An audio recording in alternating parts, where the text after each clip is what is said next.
Welcome to the Mind Cut series. We're back for another exploration into concentrated wisdom, aiming to sharpen your understanding with insights that stick without, burying you under a mountain of information. Exactly. Consider this your shortcut to a richer perspective, drawing on these time-tested observations about human nature and behavior.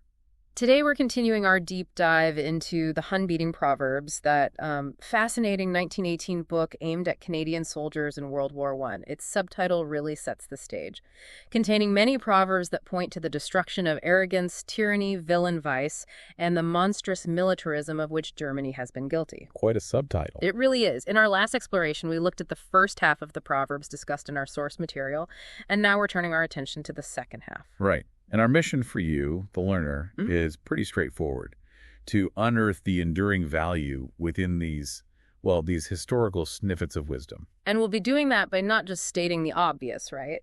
But by digging into the practical implications, what these proverbs actually mean for how we live. And the fundamental principles, the why behind them, that make them resonate even today. All right, so the first one that grabs me here is, if you leap into a well, providence is not bound to fetch you out. Okay, let's unpack this. It's more than just look before you leap, isn't it?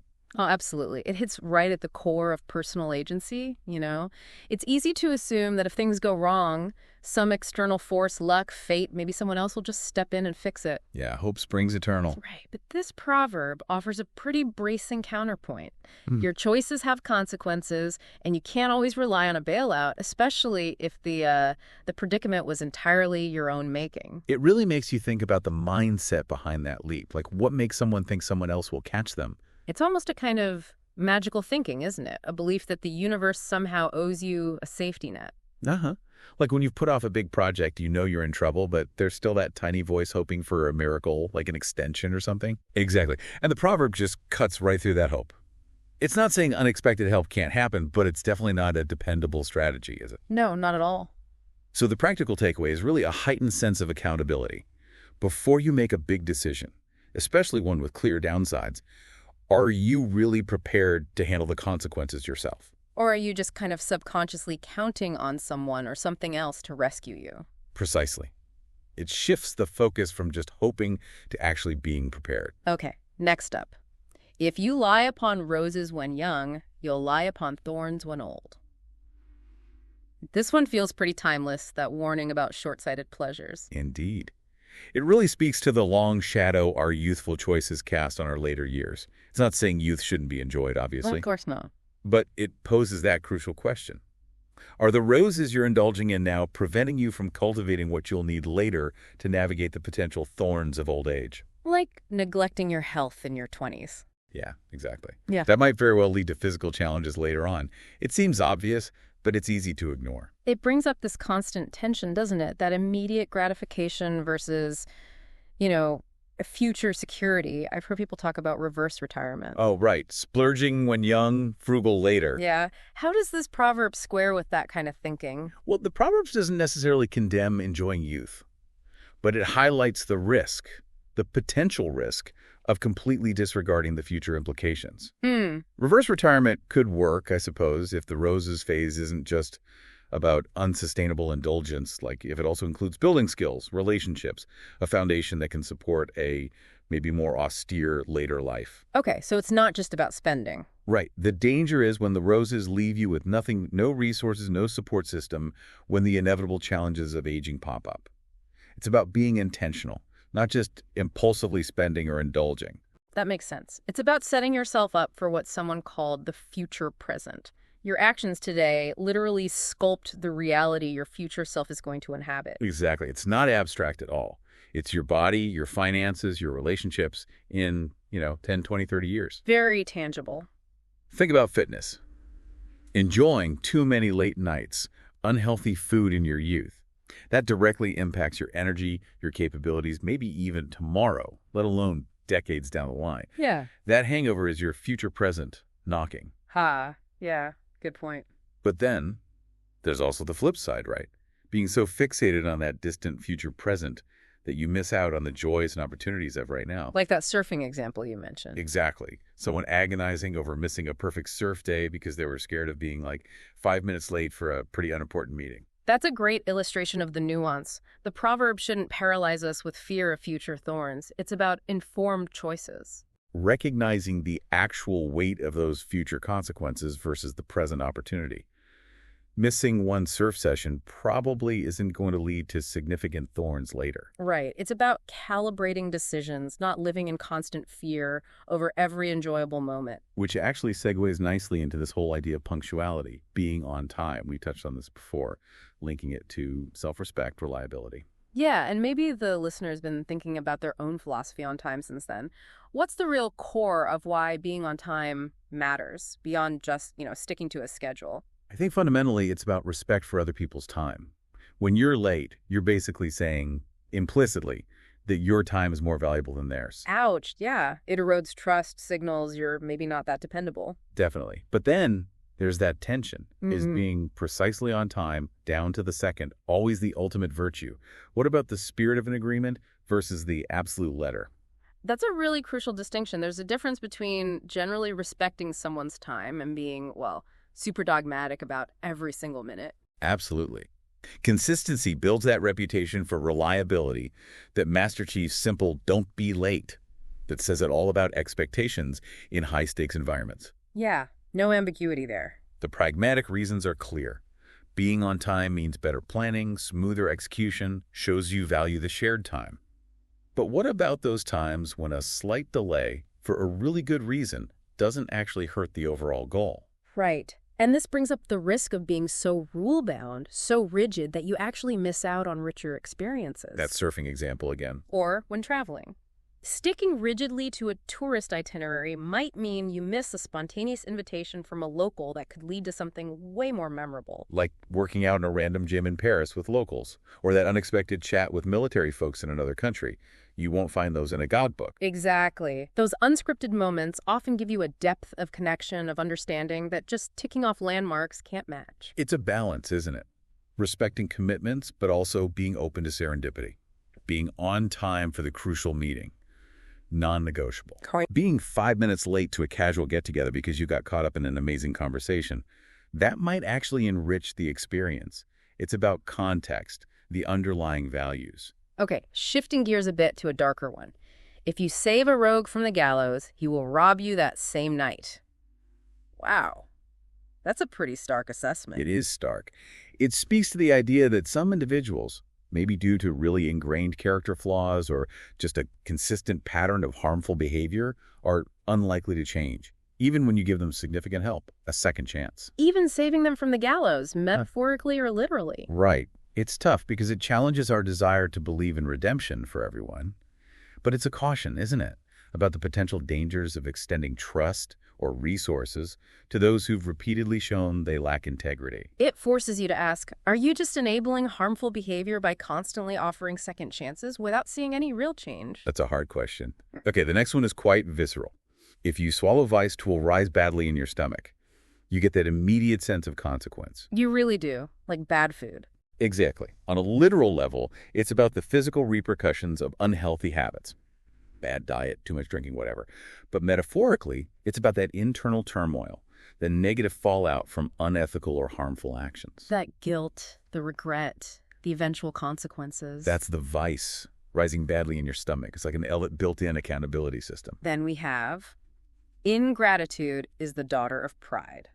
A direct link between arrogance and not being thankful. How does pride do that? Blind us. Well, pride often fosters this sense of entitlement, doesn't it?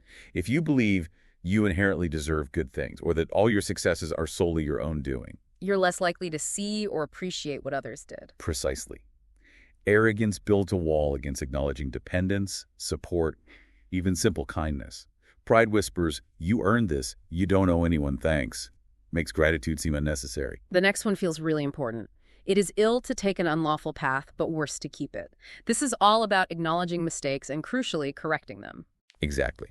We all stumble. We all make choices we regret later. That happens. The real damage happens when we stubbornly stick to those wrong paths. Out of denial, maybe?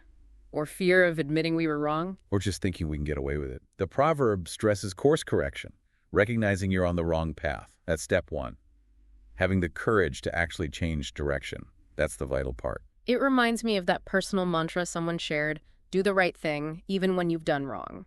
That first part really clicks with this proverb. Own the misstep, then work to fix it. It really does. It highlights that correcting a wrong is itself a form of doing the right thing. Continuing down that unlawful path just makes the first mistake worse, often leading to bigger, farther-reaching consequences. Like a small lie? Yes. To keep it going, you often need more lies, creating this tangled web that just gets harder and harder to escape. Which brings up that stark example from Iraq, the soldiers planting a gun, the initial questionable act. It was compounded, made so much worse by the ongoing deception, the decision to keep that unlawful path. A massive breach of trust. It leads back to that powerful question. Where do you want to end up? How does staying on this path fit with your long-term goals, your values? It forces you to confront the ultimate destination of your current actions, not just the immediate situation. And that connects directly to the slippery slope idea, doesn't it? Small, seemingly minor wrongdoings can set a precedent. Make it easier to justify bigger ones later. Yeah. Yes. Each time you choose the unlawful path, even in a small way, you're kind of reinforcing that tendency. Like someone said, that rep counts. It's like building a muscle. Exactly. Whether it's the muscle of integrity or the muscle of deception, the more you use it, the stronger it gets. It's like that saying, Rome wasn't built in a day. It also didn't collapse in a day. It collapsed a little bit at a time. Precisely. It's the buildup of small choices that decides the final outcome. Okay, next proverb. Kindle not the fire that you cannot extinguish. Think before you leap, again, but maybe more about starting conflicts. Yeah, it's a warning against initiating conflicts or getting involved in situations you can't control and resolve. You lack the resources, the ability, the foresight. The drama example is perfect. Right. Once you light that fire of interpersonal conflict, it can just rage out of control, burn up way more energy, cause more damage than you ever expected. So, you need to ask, what are the potential long-term consequences here? Am I actually prepared to handle them? Good questions to ask beforehand. Then there's knaves imagine nothing can be done without knavery. A pretty cynical view. It suggests dishonest people project their own motives onto everyone else. Yeah, their own lack of integrity makes them assume everyone else operates with similar, self-serving or underhanded motives. They can't really fathom genuine altruism or honesty because they see the world through their own deceitful lens. Leave not the sword in the hand of an idiot. Seems like basic common sense, right? Don't give power to incompetent people. It seems obvious, but history, even daily life, is full of examples where authority or responsibility gets placed with people who lack the skills, the judgment, the understanding. And the consequences can be disastrous. The sword is just a metaphor for any kind of power or influence. Exactly. Which is interesting to contrast with that other saying. Don't attribute to malice that which is adequately explained by incompetence. Right. Sometimes bad outcomes aren't intentional evil, just someone messing up because they don't know better. It's a crucial distinction. Incompetence can cause huge harm, but the proverb reminds us to be discerning about who gets power and to recognize when a simple lack of capability is a genuine risk. Consider both intent and capacity. Next up, little things affect little minds. What's the wisdom in dismissing trivial stuff? It suggests that people with a maybe limited perspective who don't see the bigger picture are more likely to get disproportionately upset by minor issues, insignificant details. So having a broader outlook lets you prioritize, not get bogged down by the petty stuff. Right. But it's crucial to circle back to what we said earlier. There's a difference between trivial little things and the fundamental little things like being on time, basic courtesy. Those aren't trivial. They reflect bigger things like responsibility and respect. Exactly. This proverb isn't an excuse for being sloppy or ignoring important details. It's about perspective, not letting minor annoyances drain your energy and distract you from what really matters. And just to be clear about our earlier back and forth on punctuality, the underlying respect is definitely there, even if we joke about it. Oh, absolutely. Okay, next. Little strokes fell great oaks. A nice comforting reminder about the power of consistency, the long game. Yes. Huge achievements rarely come from sudden bursts, right? They're usually the result of accumulating consistent, persistent, small steps over time. Think about learning an instrument, building a business, getting fit. It's the daily practice, those little strokes, that eventually lead to the big result. Man punishes the action, but God the intention. This one dives into the complexity of judgment. Yeah, human systems, legal, social, often focus on the observable act, the immediate consequence. This proverb points to a deeper level, maybe moral or spiritual, that considers the why, the motivation behind the action. So the same outward act could be judged very differently depending on the intention. Could be. Okay, malice is poisoned by its own venom. That sense of self-destruction in holding on to ill will. It feels true.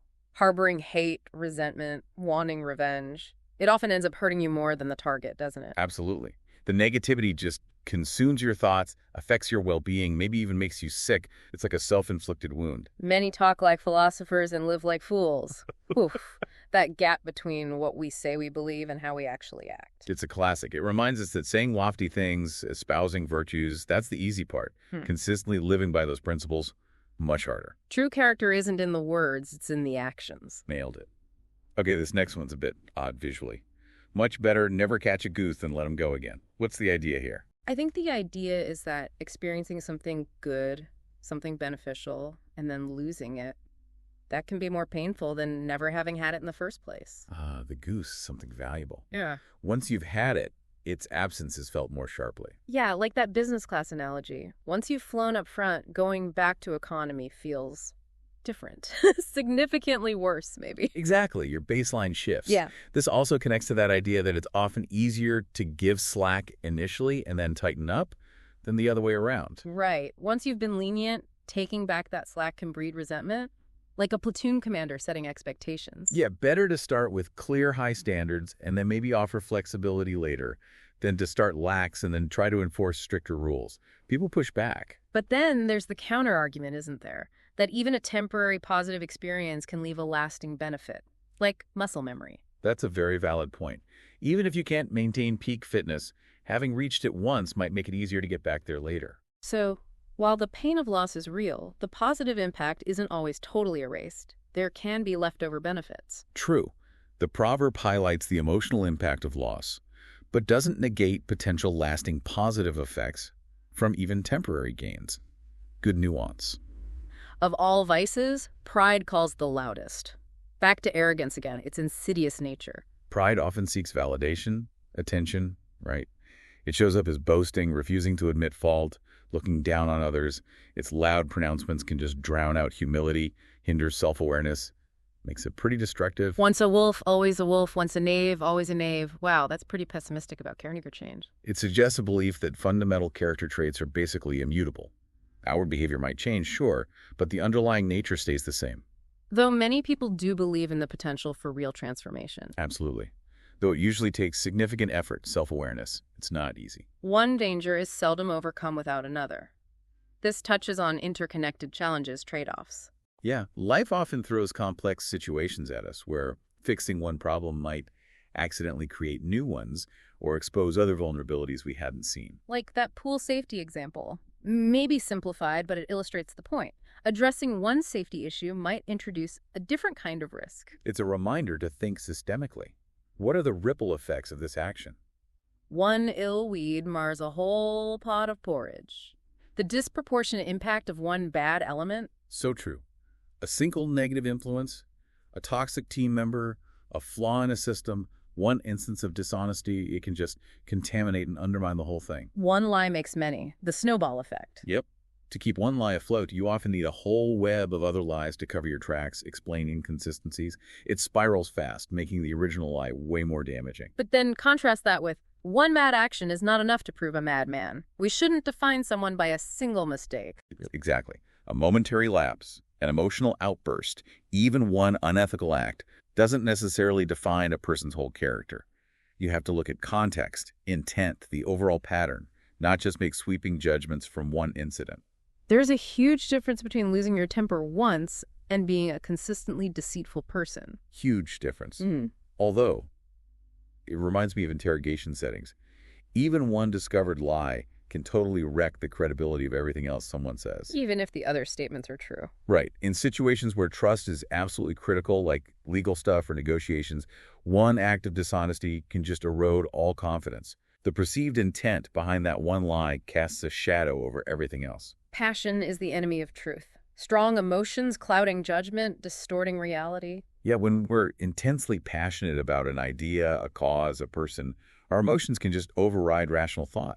Makes it hard to evaluate information objectively, consider other viewpoints. You get susceptible to confirmation bias. Totally. Seeking out stuff that supports what you already believe, dismissing anything that contradicts it. It brings up that relationship between passion and conviction.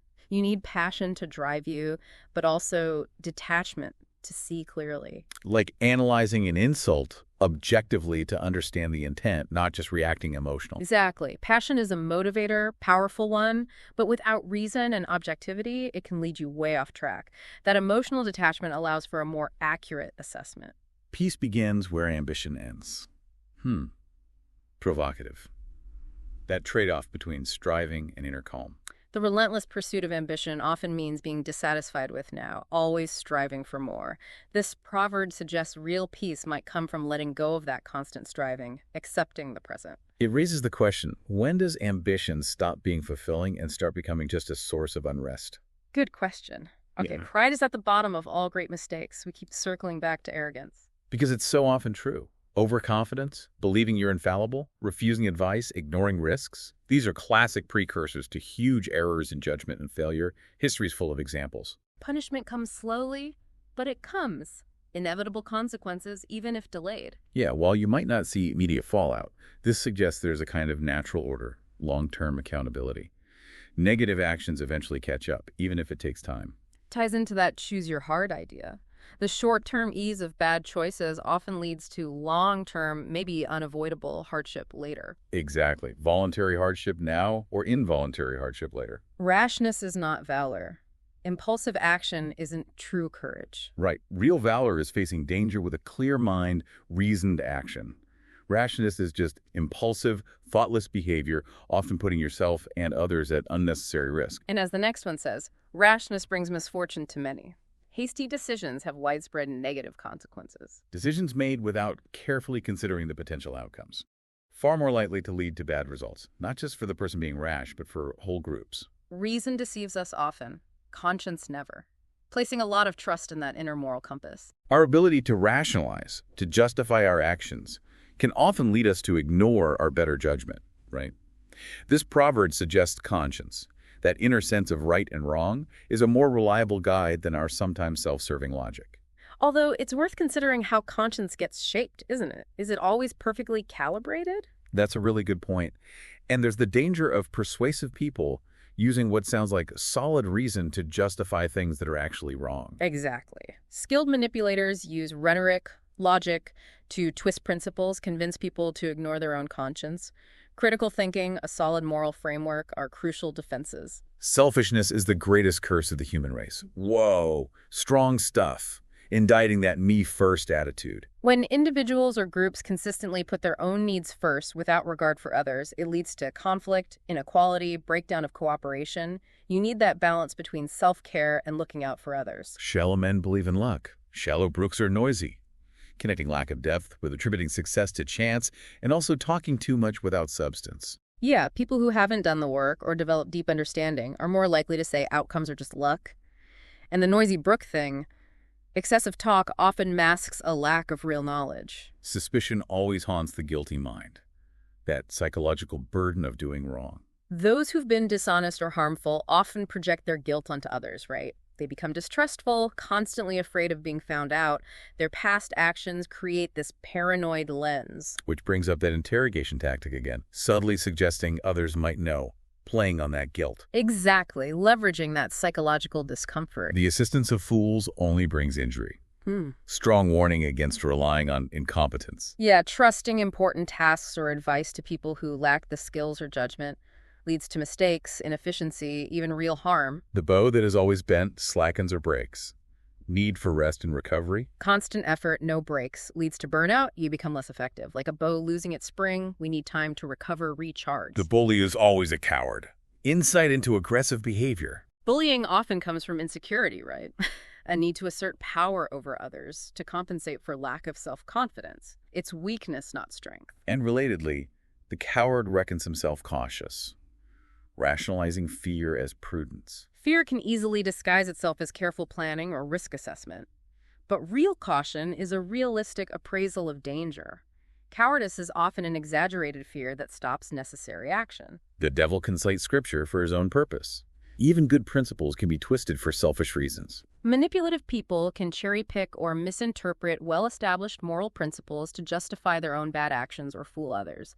You have to look past the words to the intent. The fool that eats until he is sick must fast until he is well.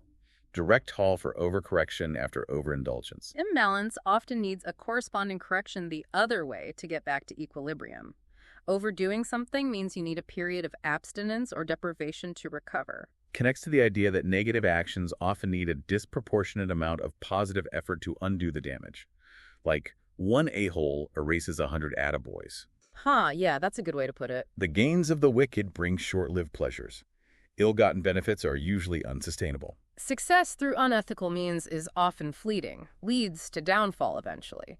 Focusing on short-term gain at the expense of integrity creates weaknesses. Like companies that prioritize quick profits over ethics, they often create opportunities for more ethical competitors down the line.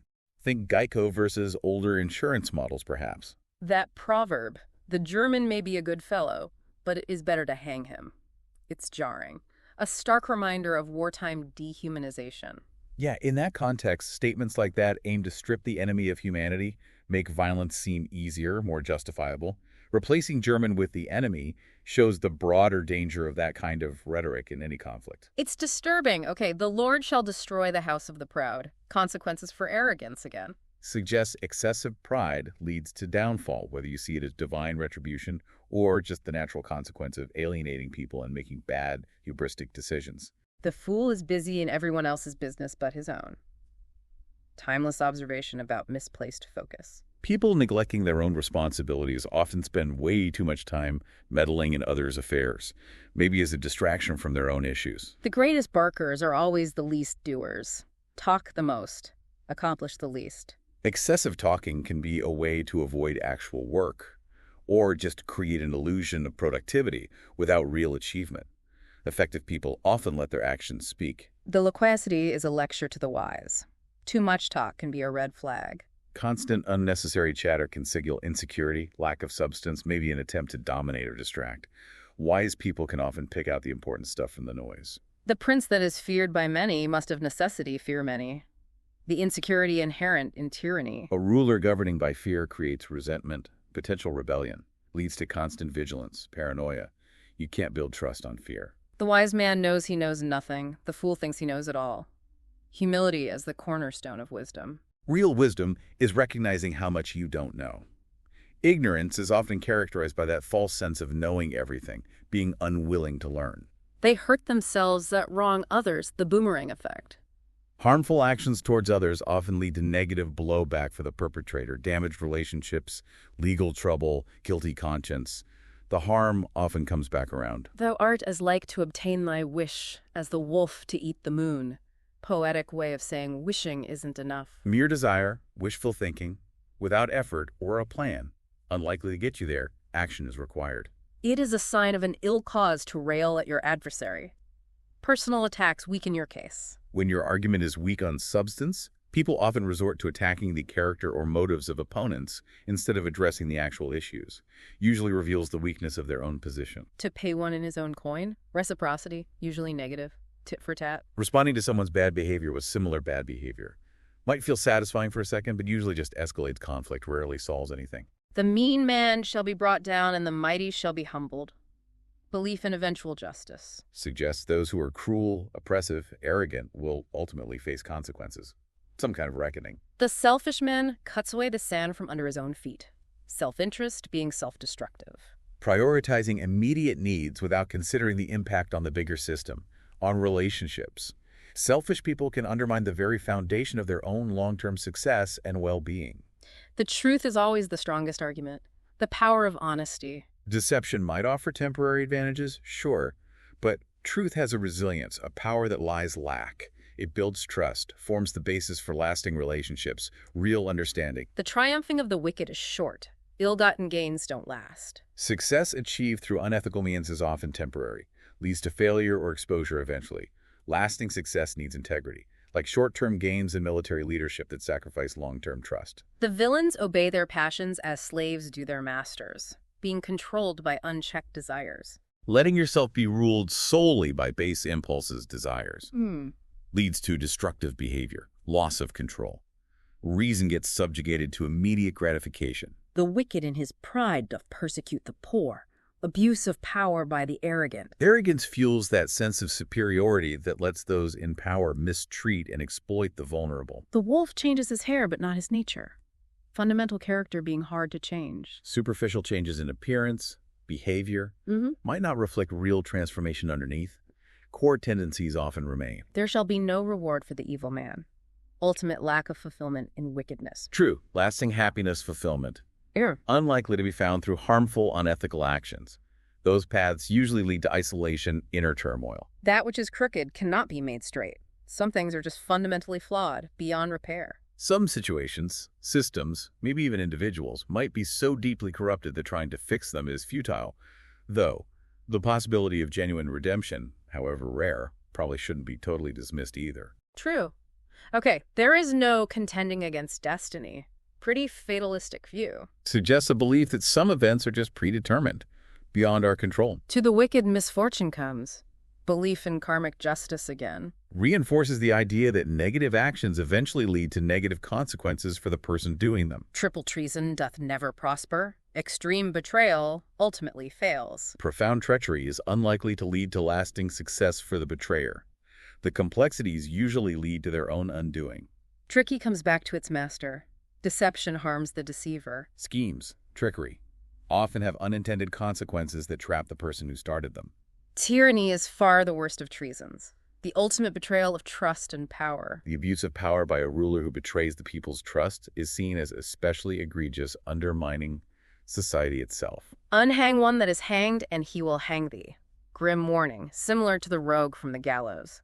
Another caution about the potential for incorrigibly harmful people to turn on those who try to help them. Unlimited power corrupts the possessor. Famous one. Dangers of unchecked authority. The lack of constraints, accountability, can lead even good people to abuse power. Ulcers cannot be cured that are concealed. Problems need light to be resolved. Ignoring or hiding problems just prevents them from being addressed, leads to things getting worse. Openness, honesty are needed for healing, progress. Vengeance is without foresight. Revenge is short-sighted. Seeking revenge is usually driven by emotion, not reason. Often leads to more conflict, bad consequences for everyone. Vices are seldom single. Negative behaviors cluster together. Engaging in one vice often leads to others, creating this web of bad habits, dependencies. That human trafficking example really showed the interconnectedness of exploitation and other crimes. Vices are learned without a teacher. Interesting point about the seemingly natural pull towards bad habits. Well, while we might have some natural inclinations, societal influence, the appeal of immediate gratification, they definitely accelerate it. Learning constructive skills usually takes more deliberate effort, guidance. It's often the path of least resistance that leads us astray, isn't it? Often is. Vice often borrows the color of a virtuous deed. Bad actions disguised as good ones. Appearances deceive.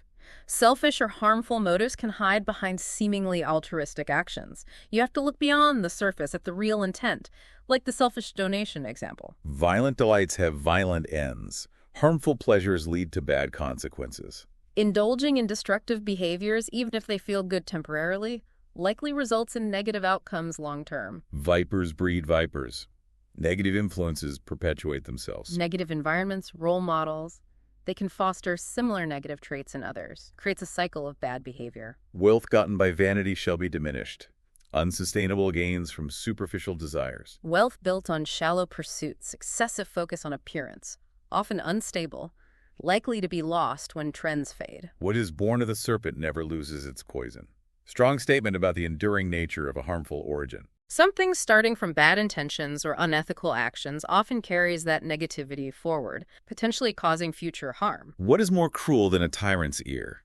The danger of biased or easily manipulated authority. A ruler who only listens to yes men or is easily swayed by bad info can inflict huge harm. Lack of objective input is dangerous. When the root is worthless, so is the tree. The foundation determines the outcome. The quality of the underlying principles, values, the foundation of anything determines its ultimate value, its success. Flawed foundation, flawed results. When a man is angry, his reason rides out. Anger messing with clear thinking. Strong emotions like anger impair rational thought, sound judgment. Decisions made in anger, often regrettable. Where there is whispering, there is lying. A cynical view of private talk, though we know privacy and security are sometimes needed. Right. Secrecy can be necessary, but it can also create an environment where dishonesty thrives. Context is key. Who undertakes too much succeeds in little. Importance of focus, prioritization. Trying to do too many things at once dilutes your effort, leads to less overall achievement. Focusing energy is crucial. Who faints not achieves. Power of perseverance, echoing, don't get caught half-stepping, no half measures. Persistence, resilience when facing challenges. Essential for reaching big goals. Giving up too soon means missing potential success. And finally, you dancing in the net and think nobody sees you. Lack of self-awareness, thinking your wrongs go unnoticed. Yeah, underscores the need for self-awareness. Our actions, even ones we think are secret, are often observed, like those leadership examples or the tip money anecdote. It's a reminder that not understanding how you're perceived can have real consequences. Very never say never, never say always territory. Definitely. These proverbs, even though they're from a specific, very different time, they offer incredibly relevant, enduring insights into human nature, the predictable consequences of our choices. As you've journeyed through these mind cuts with us, we really hope you found threads that resonate with your own life, maybe offered some new ways to look at the timeless challenges of just being human. We'd encourage you to keep reflecting on these bits of wisdom. Which ones really sparked something for you? Which maybe challenged your assumptions? But those are the questions worth sitting with, mulling over. Maybe even sharing some of these with others could spark more good discussion. Until our next deep dive, keep those minds sharp.